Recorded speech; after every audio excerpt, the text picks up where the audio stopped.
LoreWarrior double feature, Karnov UR Transport. Overview.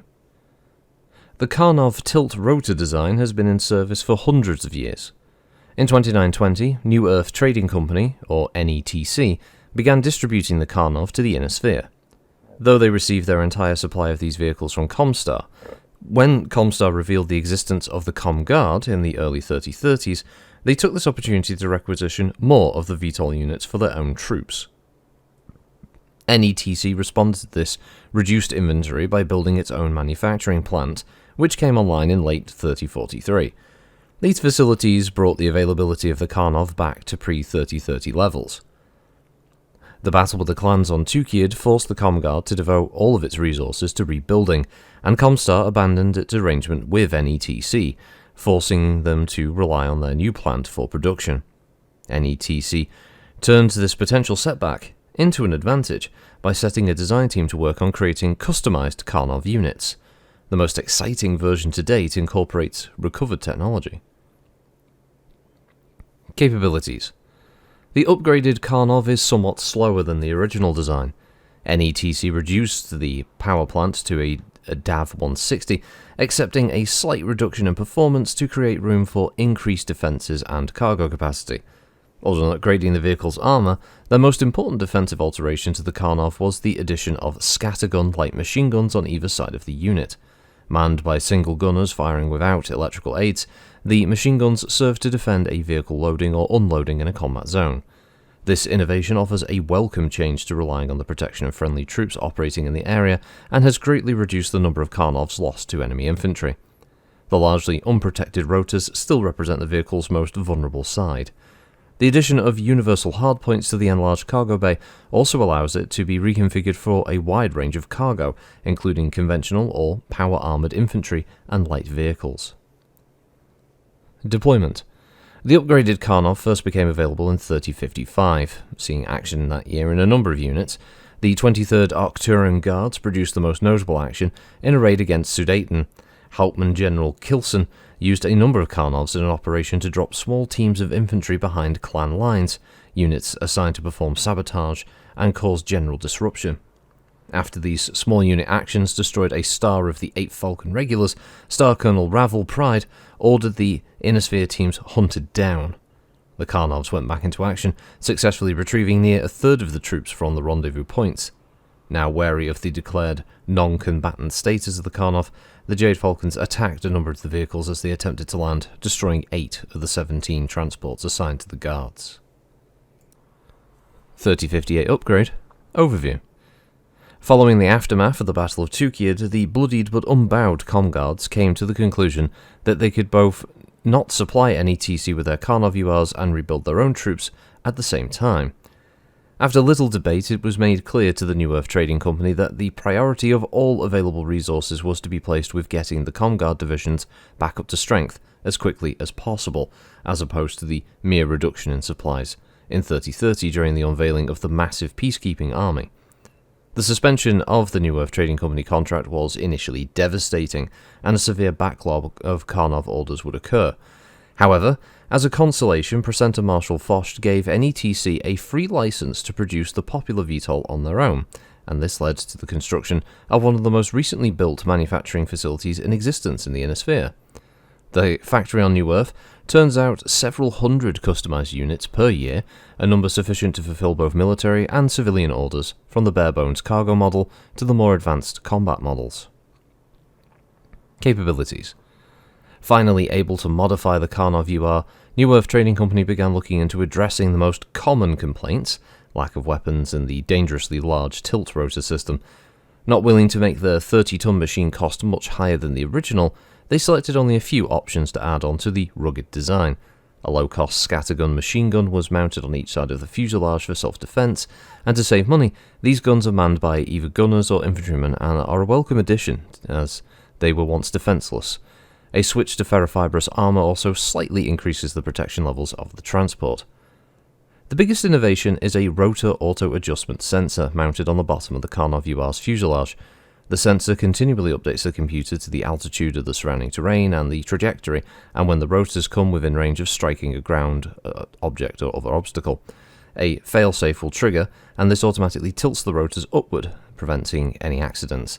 This has kept countless Karnovs out of, threat. For those crews who feel insulted by such a device, the NETC have smartly put in an override switch to turn off such a sensor. Deployment.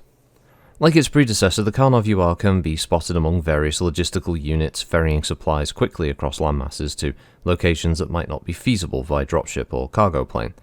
The addition of the machine guns, however minor the help this may be, has empowered the crews to be brave against possible contact and undertake quicker and more daring missions.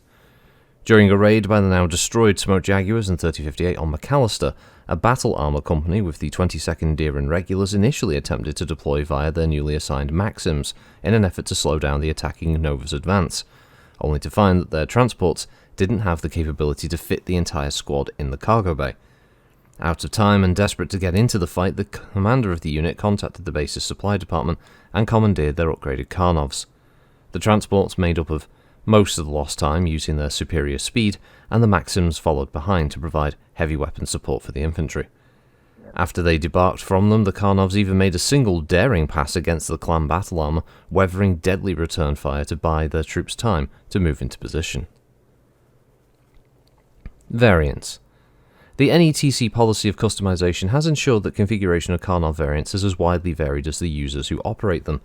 However, with such a huge market for transports oriented toward the proliferation of battle armor suits, New Earth Trading Company couldn't resist producing a more combat-oriented model.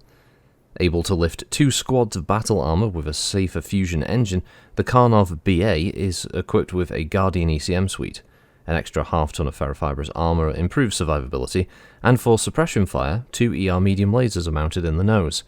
This has become popular with not only special operation units, but the slower, heavy, and assault squads which need a high-speed transport to ferry them swiftly from one spot on the field to the next. Another version, appearing in various periphery states and pirate groups, strips out everything and mounts a series of rocket pods. This model is popular amongst those attempting a quick surprise strike against escorts of supply convoys. So once again, we're back with a Karnov, the 3058 edition. This is a 30-ton VTOL. The power plant is a DAV-160 gas turbine with 108 cruising and 162 kph flank speed. Armour is Lexington Limited High Grade. Armament is 2 scattergun-like machine guns, manufactured by New Earth Trading Company on New Earth. Communication system is a Johnston Q Rotor 2 with no targeting and tracking system, as the machine guns by default are manual. This translates into a cruise of 10 hexes and a flank of 15 hexes. It has armour of 7 on the front, 6 on the sides, 6 on the rear, and the standard 2 on the rotors. It has the twin machine guns and enough ammo, more than enough ammo for both of them, and the capability of having about 7 tons of cargo, as it says there. It's a pretty important vehicle. One of the things I immediately like about this in the write-up was the idea that New Earth Trading Company, they sell the Karnov to whoever, be they pirate or not, and the pirates use them in their own unique way. I love the fact that the company basically gives them the ability to to strip out all the parts and put in a load of rocket pods, and hey, you know, we just sell the vehicles. We don't know what they're going to do with them. It's great, and I would like it if there were more manufacturers that were just, it was just listed like that just told you it's just for gems, you know, it's not breaking the rules of the universe. But you know, the idea of a bunch of Karnovs flying over and the next thing is there's just missile death raining down on you, it's pretty cool. So yeah, that's a nice one. I don't mind the Karnov. Definitely, it's another one of those vehicles that would obviously be used for MechWarrior RPG, or being able to bring into a game as an objective, or something you're escorting, or you know, the surprise attack element of having the rocket pod versions, that kind of thing. That's pretty cool. Or if the players are working with coordinating with infantry or battle armor, that kind of thing. So yeah, it's pretty cool. I like it. It's a nice vehicle.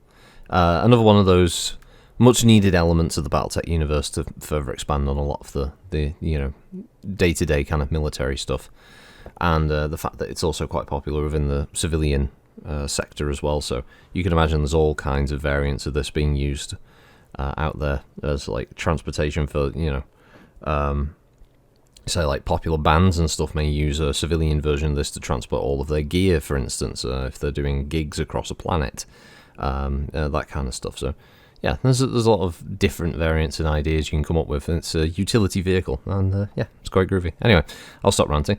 I'll catch you next time. Thanks for listening, as always, and have a good week. Bye bye.